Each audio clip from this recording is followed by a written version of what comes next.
On est sur une vraie bonne nouvelle si vous aussi vous avez envie d'obtenir un look ciné professionnel très esthétique sur vos images sans y passer des heures et sans avoir besoin d'être un pro de l'étalonnage. J'ai découvert un plugin tip top pour recréer le look des films, des pellicules, avec de la lueur diffuse, avec du halation, avec du grain super joli. Je voulais absolument vous en parler, je vous montre ça tout de suite.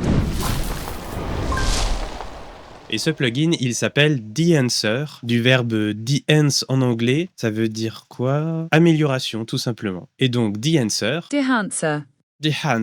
you know, c'est un plugin qui permet une émulation du look ciné, du look pellicule. Dans le plugin D'Enhancer, ils ont plus de 60 émulations de pellicules authentiques avec des effets qui sont précis, qui sont puissants, qui jouent directement avec l'image, c'est pas de simples overlays qu'on pose par-dessus. Et ce que je trouve bien aussi, c'est que ça s'adapte facilement à votre workflow actuel, si vous en avez déjà un, parce que c'est aussi très accessible pour les débutants. Et donc D'Enhancer, ils m'ont contacté pour que je teste leur plugin et que je rejoigne leur programme d'affiliation. C'est non pour moi. Ce sera payé 100 000 balles. C'est oui pour moi. C'est faux, je suis pas payé pour faire cette vidéo. Je suis très content parce que bon Dieu, c'est une belle découverte, vous allez voir ça. Alors c'est parti, je vais vous montrer le plugin en action sur DaVinci Resolve. Je vais aussi vous parler de l'appli web qui est 100% gratuite et il y a aussi une appli mobile qui sont très pratiques pour upgrader vos étalonnages et vos retouches couleurs depuis n'importe où. Moi, ces dernières années sur DaVinci Resolve, j'ai perdu beaucoup de temps sur des étalos qui étaient un peu hasardeux, qui finissaient par être assez complexes, tout ça pour un rendu plutôt moyen. Je me suis pas mal amélioré depuis, mais les rendus que j'arrive à avoir avec D'Enhancer en quelques clics, je les trouve tellement qualitatifs, je n'ai jamais réussi à retrouver un niveau de qualité aussi élevé sans D'Enhancer. Alors sur Resolve, D'Enhancer c'est un NoFX, donc il suffit juste de lancer un exe. Pour Windows, vous avez deux versions, la version CUDA et la version OpenCL. Si vous avez une carte graphique NVIDIA, il faut installer la CUDA. Si votre carte graphique n'est pas NVIDIA, je vous conseille la OpenCL. Une fois qu'il est installé, vous le retrouvez ici en tapant D'Enhancer et il suffit de venir le déplacer ici. Hop, comment ça se présente? Vous avez votre input, donc ce que vous entrez. La plupart des rushs de base, vous pouvez laisser Rec 709, mais si c'est des rushs qui viennent d'une caméra particulière, vous pouvez venir ici, sélectionner, on clique sur les profils et ça me télécharge tous les profils de caméra professionnelles pour pouvoir ensuite les utiliser dans nos étalonnages. Ça fait beaucoup de profils de caméra, ça. Moi, par exemple, j'ai fait des rushs avec un Sony Alpha 7S3 et donc si je viens mettre un D'Enhancer dessus, ma source, c'est une caméra de type Sony avec le Alpha 7S3. Waouh, ça va vite. Et j'étais bien en gamut tout court. J'enlève l'étalonnage que j'avais fait de base et je me retrouve bien avec un D-Log de mon Sony. Donc là, ça fait un rendu un peu bizarre. Le film, par défaut, qu'on essaye de recréer, c'est un Kodak Vision 3 250D. On peut le changer vers autre chose. On a beaucoup, je crois qu'il y en a une 60aine d'émulations de films pellicules. Et oh là là, c'est trop stylé, j'adore. On se retrouve ensuite avec l'exposition, température, teinte, etc. Et ça, c'est en fait exactement la même chose que tout ce qu'on a ici de base dans Resolve. Alors, soit vous avez votre workflow habituel où vous venez faire vos réglages avant, directement avec les outils de Resolve intégrés, et ensuite vous ajoutez D'Enhancer pour ajouter ce petit look en plus à la fin, pour ajouter un petit peu de glow par exemple, ou un petit peu de grain. Soit vous faites carrément absolument tout dans votre nœud ici avec l'effet D'Enhancer, et vous n'avez même pas à construire un arbre d'étalonnage forcément pour avoir un rendu très qualitatif sur vos images. Donc la deuxième partie, c'est choisir le type de pellicule de film qu'on veut recréer. On va essayer de garder un peu de couleur. Ouais. Ah là là, c'est beau ça aussi. J'ai étalonné tout un film pour le cinéma avec ce look-là. Si j'avais su, j'aurais mis ça directement, j'aurais gagné beaucoup de temps. Ok, j'aime beaucoup celui-ci, la CineStyle 50D. Après, on a film développeur. Ok, donc ça joue beaucoup sur le contraste, le gamma. Là, ça a fait un peu délavé comme si c'était mal imprimé. Film compression. Là, ça a l'air d'être l'équivalent compression JPG, mais sur la vidéo directement. Ouais, on perd dans les blancs en fait. Le plugin est très complet, on n'est pas obligé de toucher absolument tout non plus. Expand, ouais, ça c'est pareil, ça joue sur le contraste général. Waouh! On a donc l'émulation de film en négatif avec film et aussi une émulation en positif avec l'onglet print. Donc là, on a Cineon, Fujifilm, Kodak, etc. Si on a un modèle très précis en tête qu'on connaît bien et qu'on a envie de recréer dans le look de n'importe quelle nouvelle vidéo qu'on filme de nos jours, c'est un super outil pour ça. Après, on a Color Head, ça c'est pour la balance des couleurs. Un petit peu comme sur Photoshop. On peut les modifier indépendamment et on peut aussi les mettre en gang pour qu'ils se modifient tous les trois en même temps. On a encore d'autres outils pour retoucher à l'exposition générale. Et là, on arrive au grain. Et alors là, c'est ma partie préférée. De tous les tests que j'ai fait avec des plugins ou avec des overlays par-dessus, je n'ai jamais vu un grain aussi beau. Ce que j'adore avec le grain, avec le look pellicule, c'est ce truc un peu nostalgique, un petit peu organique. Et il y a une série que j'ai adorée, c'est The Walking Dead. Et il y avait toujours ce feeling dans l'image et c'était vraiment tourné en pellicule. Et en fait, c'est aussi ça qui a fait que j'ai adoré cette série. C'est ce look particulier qui est propre à cette série et à tout ce qui est filmé en pellicule aussi, évidemment, autour de ça. Et ce qui est génial avec le grain de The c'est qu'il est volumétrique, c'est-à-dire qu'il vient vraiment interagir avec votre image. Alors Internet le dira mieux que moi. Contrairement à un simple calque superposé, le grain de The est reconstruit littéralement en tenant compte des caractéristiques locales de couleur et de luminosité, ainsi que d'un modèle physique complexe de l'émulsion du film. La résolution optique, la chromacité du grain, je ne sais même pas ce que c'est. Il y a même la petite formule grain égale F, couleur locale, luminosité, etc. En bref, c'est stylé et c'est joli, quoi. On voit le grain qui évolue en même temps que l'image, je sais pas si vous voyez. C'est vraiment une esthétique stylée. Et là, quand on vient pousser le grain, vraiment, je retrouve ce truc que j'adore dans The Walking Dead. Bon, là, il est un petit peu fort, mais on sent vraiment que ça joue avec l'image et que c'est pas juste rajouté par-dessus. Je sens que je vais bien m'amuser à faire des bons montages nostalgiques, là. Ou même les vidéos d'il y a 10 ans. C'est pas si vieux que ça, 2015. Et pourtant, je sais pas vous, mais moi, je commence à ressentir une légère nostalgie de cette époque vers les années 2015, quoi. On peut tout à fait reprendre des images, des vidéos depuis des smartphones de 2015 et rajouter cet effet de film, de grain. Ça permet vraiment de retrouver très facilement ce look très vintage. Alors là, je crois que j'avais foiré ma balance des blancs, donc c'est un peu bleu. Et par exemple, si je reste à 100% dans The Answer, en haut dans Input, je peux déjà, hop, changer ma température de couleur et retrouver quelque chose d'un peu plus correct. La teinte aussi, voilà. Tout ça sans quitter le nœud de The Answer ici. Et encore une fois, c'est pas juste grain, oui, non, on, off. On peut choisir de quel type de pellicule c'est émulé. Est-ce que c'est du 8 mm, du 16, du 35 et même les ISO avec lesquels ça a été réglé. Et là, on arrive aux halations. Alors, c'est mon deuxième favori avec le film grain. Alors ça, dans The Walking Dead, il y en a beaucoup. J'ai toujours cette image quand la lumière du soleil commence à être basse et qu'il y a des arbres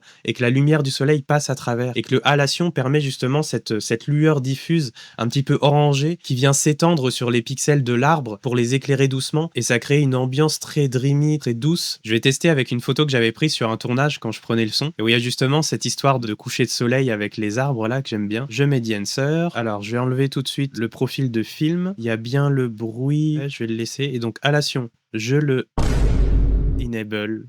C'est oui pour moi. C'est exactement ce que je disais. Voilà, j'ai enfin l'image pour illustrer mon propos. Voilà, c'est ça. Ça là, ça c'est trop beau. J'adore. Juste pour ça, The Answer, c'est trop bien. Juste pour créer en un seul clic cet effet-là, les souvenirs un peu liminal space, un peu l'enfance, l'adolescence, c'est un peu fort, mais tu comprends le petit mood là. Mais c'est pas fini, il y a encore des trucs, il y a le bloom aussi. Alors lui aussi, c'est une sorte de lueur diffuse. C'est un peu moins chaud, ça rajoute ce côté rêveur. Ça enlève un petit peu de contraste aussi dans les mids, dans les gammas, là, le milieu. On voit que ça remonte un petit peu ici les milieux vers le haut quand j'active le bloom. Ah oui, ça enlève carrément même le noir absolu, hein. Ça relève tout. Là, déjà, en 3 clics 10 secondes, cette photo, elle est transformée. Il y a le film Damage aussi. Pour l'instant, je mets pas de film, pas d'expand, pas de print. Et on va donc se concentrer sur mes effets préférés, ceux que je trouve vraiment utiles, là où les autres, on peut juste faire des retouches directement dans Resolve. Mais là, pour le grain, pour le halation, pour le bloom, et puis aussi tout ce qui est film détérioration, là, je vais vous montrer ça tout de suite. Vraiment, le plugin The Answer, il est incroyable par sa qualité en quelques clics. On essaye le Breath. Je sais pas si vous voyez, il y a des petits points là qui apparaissent. C'est subtil, mais ça rajoute quelque chose, hein. Ah ouais, en fait, quand on le met à fond, ça fait vraiment apparaître les petits points blancs de Damage. On a aussi Gate Wave. Ça a l'air de zoomer un petit peu dedans pour que ça tremble. Ah ouais, ça fait vraiment le shaky un peu à l'ancienne. On a Overscan aussi. Les petites taches, les petits cheveux. Ah oui, il y a ces overlays de pellicule qu'on peut mettre autour aussi. On a le Overscan ici, qui permet de créer une sorte d'overlay autour comme ça, avec les perforations des pellicules du film, avec différents types. On a le 35, on a le fameux 8 mm qu'on voit souvent sur Instagram, le standard, Ultra 16 mm, widescreen, etc.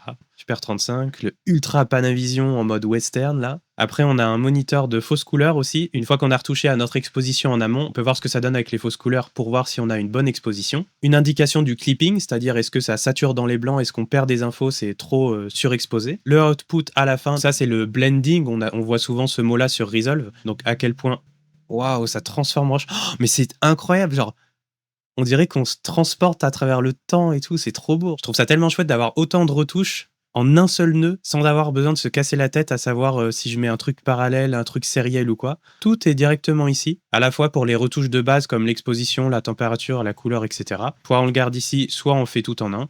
Et après, pour l'émulation de films, de pellicules et toute la stylisation, enfin le fait que ce soit une jolie image, quoi, il suffit de suivre dans l'ordre. Et à la fin, on a donc ce fameux output, on voit l'avant-après. Et là, on voit avec le fameux output à la fin, la transformation de mon image en un seul nœud. J'ai fait littéralement tout mon étalonnage, même le D-Log du fait que j'ai tourné en Sony S-Log 2, etc. avec tel type de caméra S3 précise. Tout est compté là-dedans et on peut vraiment avoir un super beau rendu en un seul nœud. Et là, vous allez me dire, c'est bien Nico de pouvoir gagner du temps ici, mais après, pour tous les étalonnages à venir, est-ce qu'il faut vraiment repasser dans tout le plugin pour refaire tous les paramètres ou alors rouvrir le projet où j'avais étalonné comme ça? Eh bien non, car figurez-vous que vous pouvez utiliser la puissance des Power Grade dans DaVinci Resolve pour pouvoir retrouver des paramètres en tant que préconfiguration aussi pour DEnhancer. Donc là, si je veux sauvegarder pour retrouver plus tard exactement ces paramètres-là de DEnhancer, j'ouvre ma galerie ici, je fais attention de bien être dans l'onglet Power Grade, pas dans Styles, hein. Et une fois que je suis dans Power Grade, je viens faire clic droit ici sur mon image et Grab Style,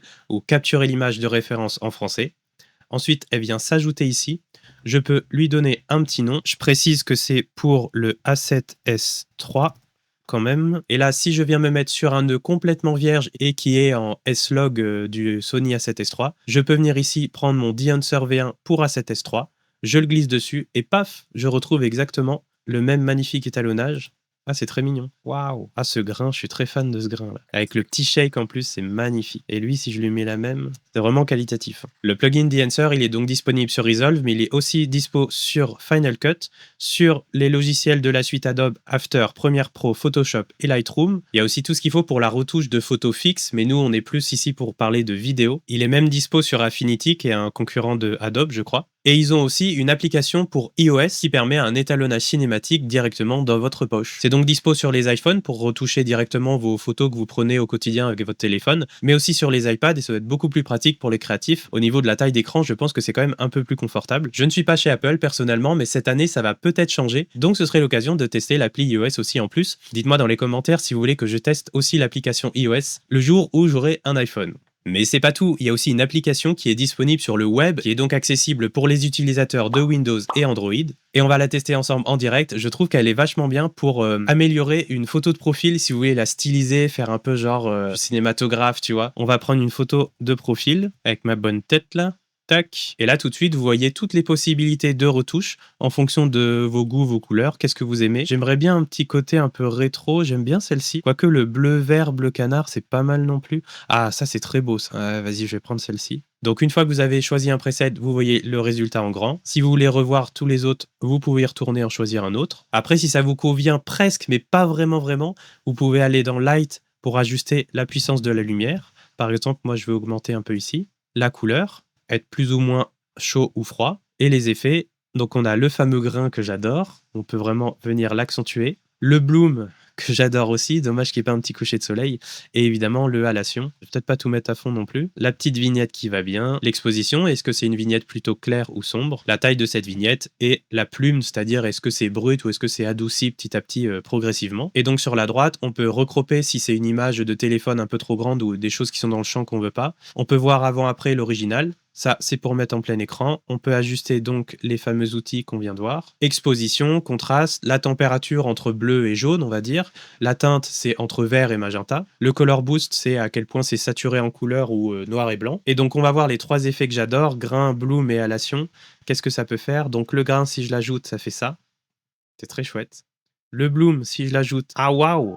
Je suis un ange qui apparaît dans la lumière. Et le halation, cette petite lueur diffuse, chaleureuse qui vient s'ajouter. Je vais laisser les trois en même temps, mais pas forcément à fond parce qu'on perd aussi en netteté quand même. Et voilà, ma nouvelle magnifique photo de profil. Donc là, j'avais déjà bien étalonné sur DaVinci Resolve. Mais donc si je viens la retravailler sur la version web de DEnhancer, ça me fait un très chouette rendu analogique pellicule film.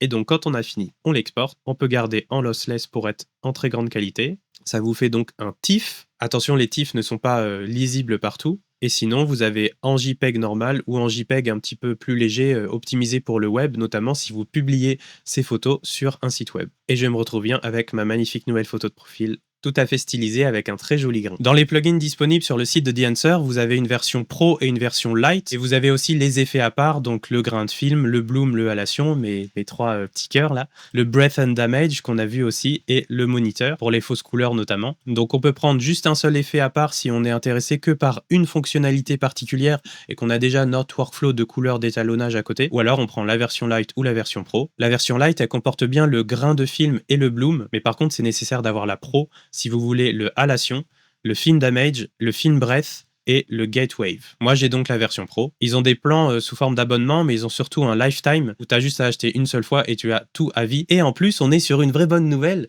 parce que je vous ai dégoté un petit code promo. Avec le code PLANET10, vous avez droit à 10% de réduction sur tout le site. Mais ne vous inquiétez pas, vous avez aussi une version d'essai complètement gratuite si vous voulez le tester avant. Pour ça, il faut aller cliquer sur Download and Try. Et en parlant d'essai gratuit, ça me rappelle la version web. Il y a exactement les mêmes effets que dans le plugin vidéo pour DaVinci Resolve ou Adobe. Et ça, c'est pareil, on peut tester complètement gratuitement comme ce que je viens de faire avec vous pour voir la qualité des rendus et tester avec vos propres images. Alors dites-moi si vous aussi vous allez tester une nouvelle photo de profil avec The-Answer. Si vous êtes vidéaste, si vous êtes monteur vidéo, si vous êtes graphiste, si vous réalisez des films de fiction, de cinéma, des documentaires et des clips musicaux aussi, je vous recommande très fortement d'aller tester gratuitement The-Answer. En attendant, allez voir la description de cette vidéo, j'ai encore plein d'autres outils à vous partager pour faire des meilleures vidéos tout en gagnant du temps au quotidien. Et en attendant, moi je vous dis à très bientôt dans une prochaine vidéo.